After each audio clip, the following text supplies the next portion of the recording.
The first thing Garrison Hale noticed about the ship was that it was trying far too hard to look holy. Vast arches of alloy curved overhead like cathedral ribs, etched with glowing runes that hummed faintly as the vessel drifted through void space. Incense, actual incense, floated through the air vents, mixing unpleasantly with the sharp tang of ionized metal. Hale paused at the threshold, rolled his shoulders beneath his travel jacket, and muttered to himself that any warship requiring prayer to function was already making excuses. He had been hired to train a personal guard, not to admire architecture, yet the guards lining the corridor clearly expected admiration. They stood in ceremonial armor, polished to mirror brightness, holding spears that looked ancient, but thrummed with restrained energy. Hale walked between them with deliberate casualness, boots echoing, hands in his pockets, offering a nod here and there, like a man strolling through a marketplace rather than the flagship of an invasion fleet. A few of the guards stiffened. One frowned. Hale decided that was probably a good start. Queen Nerith watched him from a raised gallery, hands folded behind her back. She was taller than most humans, her posture perfectly straight, her blue skin catching the soft white light in smooth gradients. Her long ears swept back elegantly from her head, adorned with thin bands of silver that marked rank and lineage. To an untrained eye, she might have passed for human at a distance, but no human moved with such measured stillness, as if the ship itself adjusted to her presence. She observed the mercenary's gait, the way his eyes flicked to exits and angles without conscious effort, and felt a faint, unwelcome flicker of amusement when he nearly tripped over a floor glyph that shifted underfoot. Training began within the hour. Hale wasted no time asking permission. He stepped into the practice chamber, surveyed the assembled guards, and announced that anyone expecting ceremonial duels was about to be deeply disappointed. When one of the captains protested that their techniques were sanctified by tradition, Hale asked politely whether tradition had ever stopped a plasma bolt. The resulting silence was broken only when Hale borrowed a training spear, flipped it end over end, and knocked the captain flat with the haft. He offered a hand to help him up and suggested they start with learning how to fall without breaking important bones. By the second hour, guards were sweating, armor dented, pride bruised.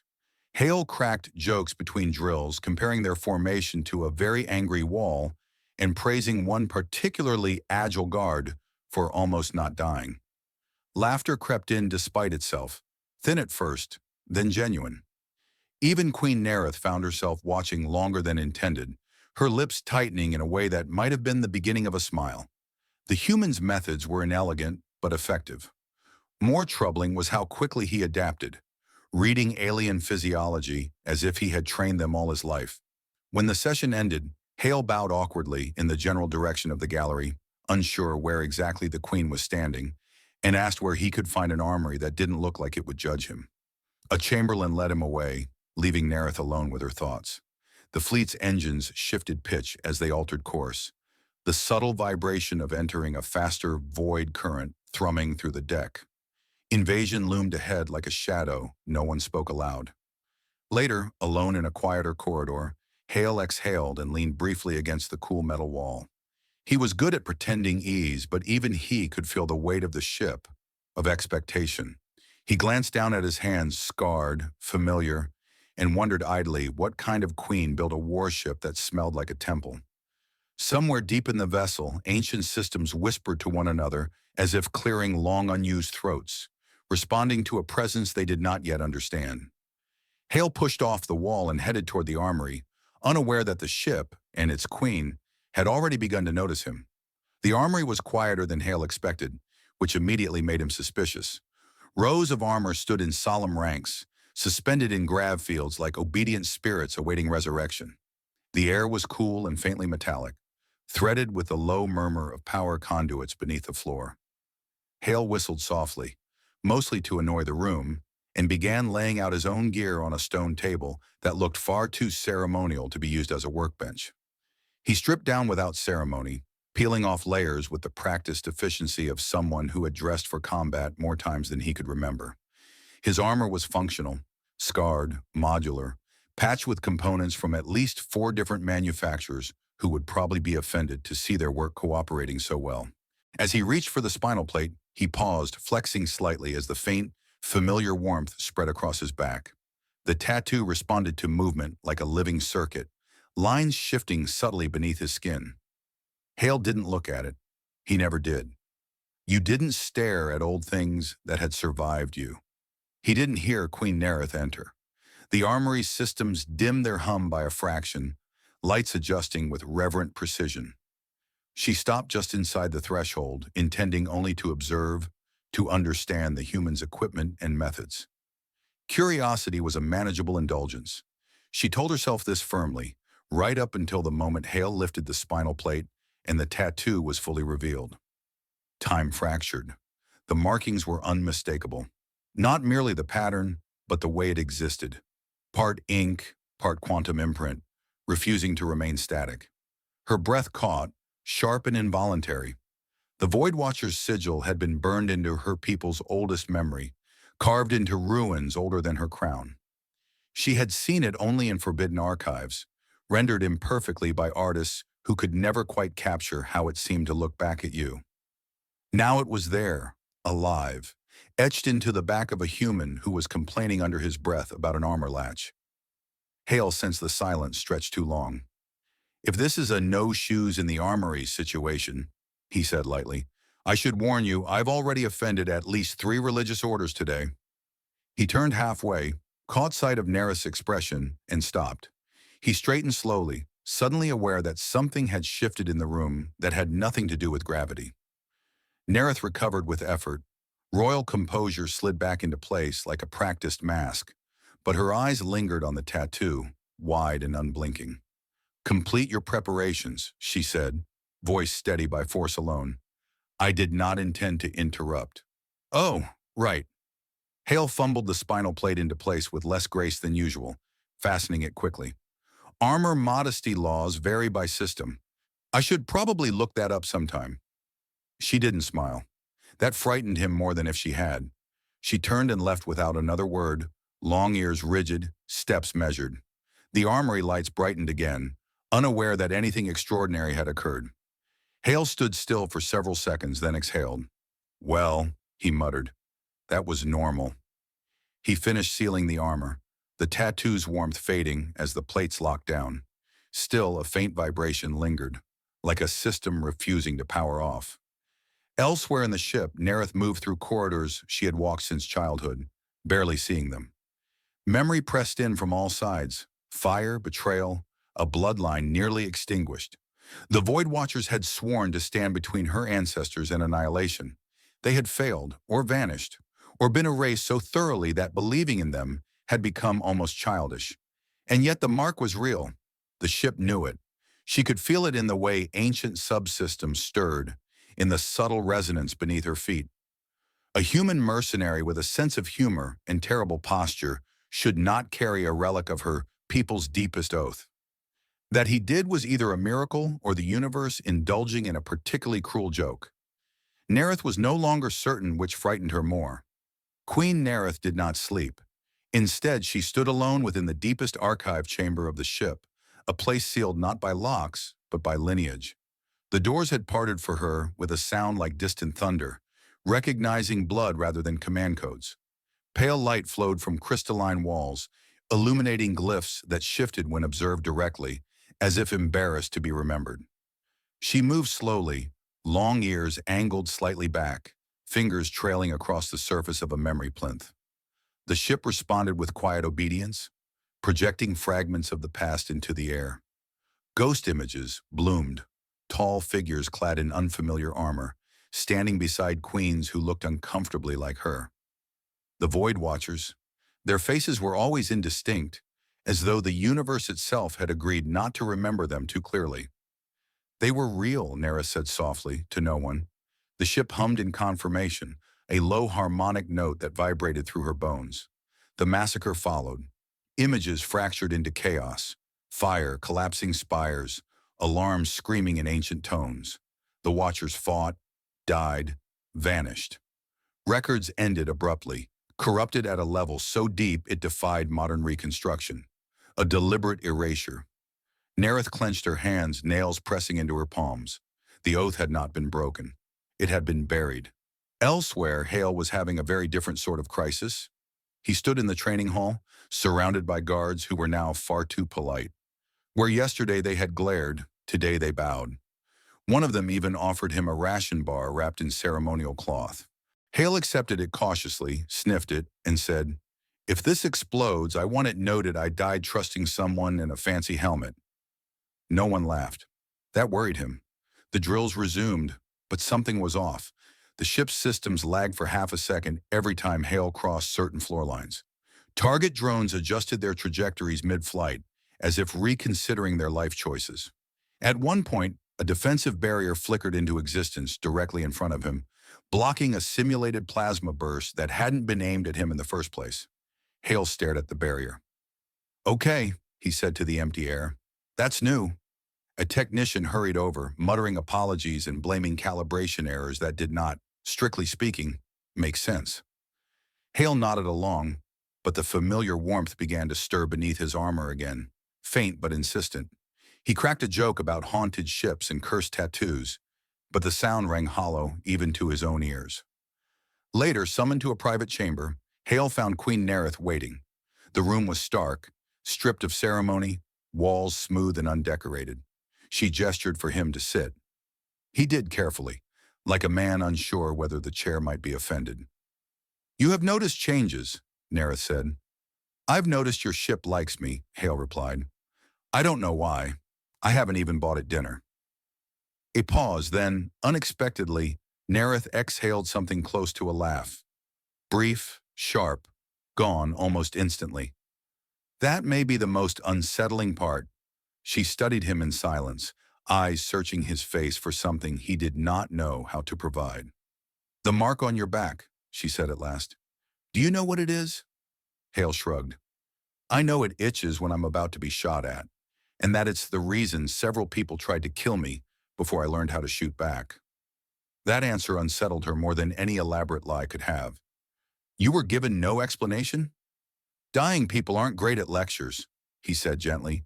"They mostly say things like run and don't trust anyone." The ship shifted around them, engines adjusting as the fleet edged closer to hostile space. Nerith straightened. "Then we are both inheritors of things we did not ask for." Hale smiled crookedly. "That makes us practically family." She did not smile back, but she did not correct him either. Outside the chamber, ancient systems continued to wake, piece by piece, recognizing an oath they had waited generations to hear again. The fleet crossed the boundary into contested space without ceremony, which Hale found rude. He had expected alarms, chanting, perhaps a choir. Instead, the stars outside the viewport simply bent, colors stretching into unfamiliar geometries, as the ship slid through a region of space that resisted being crossed. The deck vibrated in a way that felt less like motion and more like reluctance.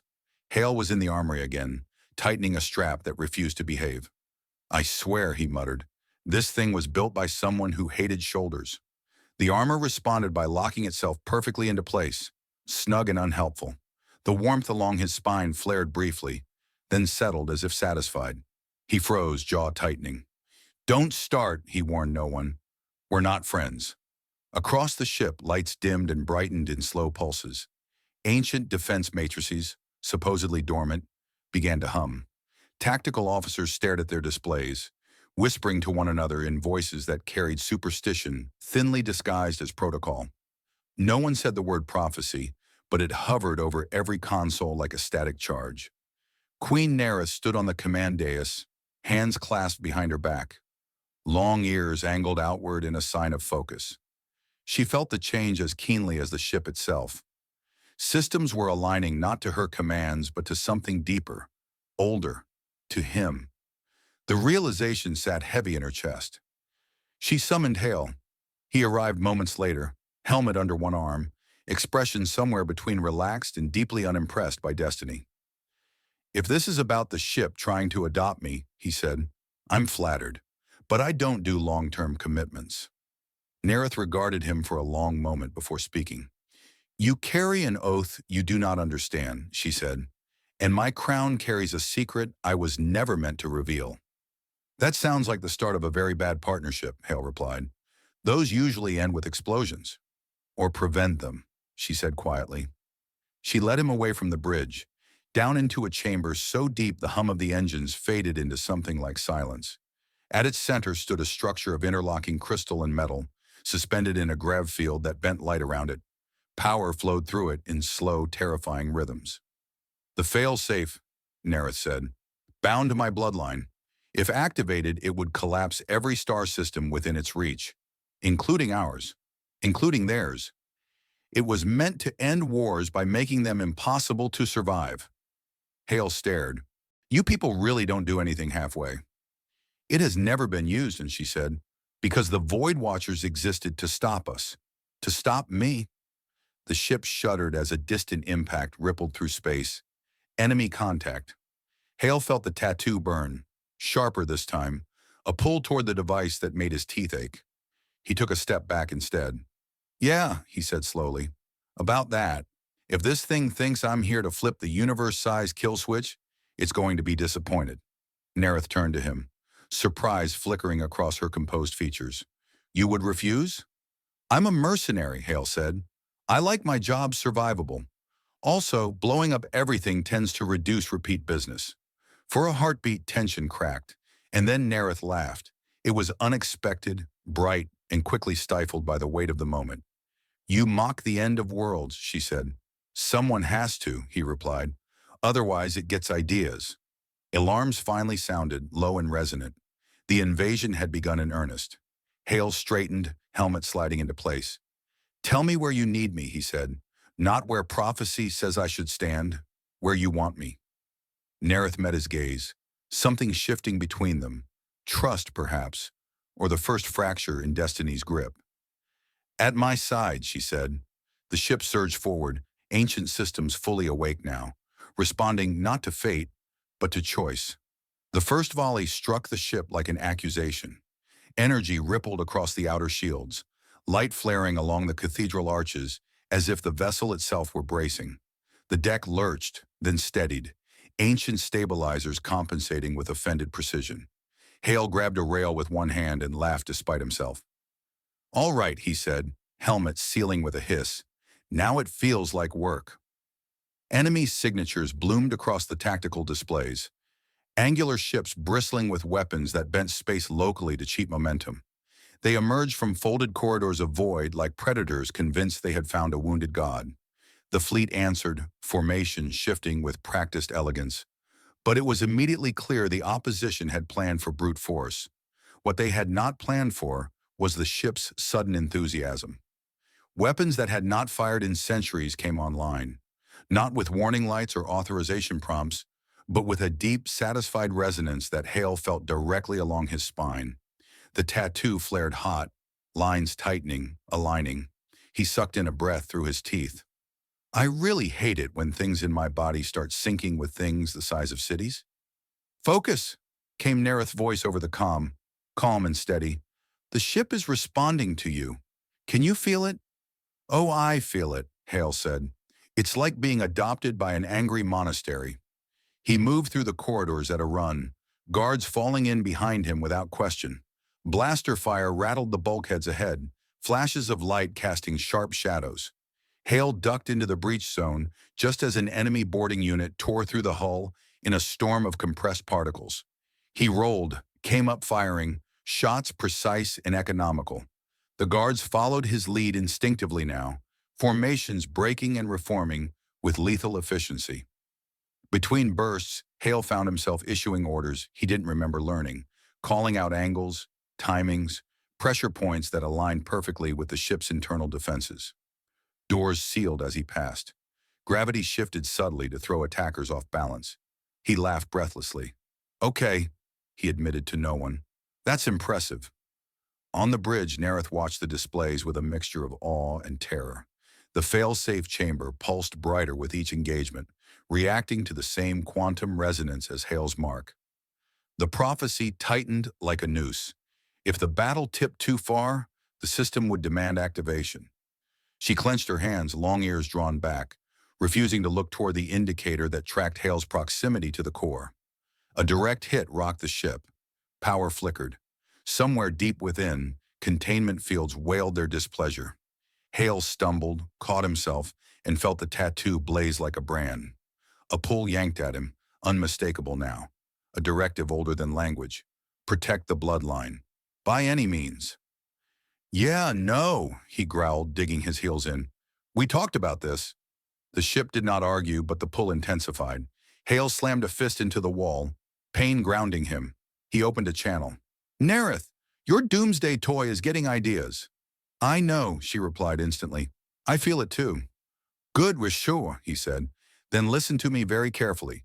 If this thing activates, I am unplugging it, possibly violently. A pause, then, unexpectedly, she said, I am counting on you. That did it. The pull shifted, not vanished, but changed. Hale laughed, sharp and incredulous. Huh. Turns out trust works better than destiny. He sprinted toward the core junction instead of away from it, diverting the energy flow manually, rerouting ancient conduits with movements that felt remembered rather than learned. Enemy ships began to falter as the battle cathedral unleashed precise countermeasures, disabling rather than annihilating. One by one, hostile signatures winked out or fled. Silence crept back into the corridors, broken only by the hiss of cooling metal and Hale's ragged breathing. He leaned against a bulkhead, sliding down until he was sitting on the deck, armor scorched, heart pounding. Next time, he said aloud, I'm charging extra for prophetic nonsense. On the bridge, Nerith allowed herself a slow exhale. The fail-safe dimmed, thwarted not by force, but by refusal. The invasion had not ended the way anyone had planned, but it had ended. And somewhere deep within the ship, ancient systems recorded a deviation they would never forget. The ship drifted in the quiet that follows violence, when systems continue to hum out of habit and no one is quite ready to admit survival has settled in. Emergency lights dimmed back to their proper brightness. Scorched corridors were sealed, cleansed, restored with almost impatient efficiency, as if the battle cathedral preferred to forget the insult altogether. Hale walked slowly now, armor unlocked, helmet tucked under his arm, boots leaving faint echoes that no longer sounded like countdowns. He stopped outside the core chamber. The fail-safe structure hung inert, its crystal lattice dark, no longer pulsing with restrained apocalypse. The warmth along his spine had faded to a memory, the tattoo quiet in a way he had never known it to be. For the first time in his life, there was no pull, no whisper suggesting where he should stand or what he should protect next. The absence felt strange, lighter, also mildly insulting, like being fired by destiny without notice. Queen Nerith joined him moments later. She looked tired in a way no crown could disguise. Long ears relaxed rather than alert, posture eased by the simple fact that the universe had not ended on her watch. They stood side by side in silence for a while, watching technicians dismantle components that had once been treated as sacred inevitabilities. So, Hale said eventually, good news. Your ship no longer wants to commit cosmic murder. Bad news, I think it's sulking. Nerith let out a quiet sound that might have been laughter. It will recover, she said. It always does. Perhaps it will learn restraint. Big lesson for a big ship, he replied. She turned to him then, expression serious but unguarded. The oath of the Void Watchers was never meant to end this way, she said. They were bound to sacrifice, not choice. Hale shrugged, a small human gesture. Turns out choice works better. Less screaming, usually. They walked together toward the observation deck, where stars stretched clean and indifferent across the void. The fleet held position now, weapons powered down, invasion aborted not by defeat but decision.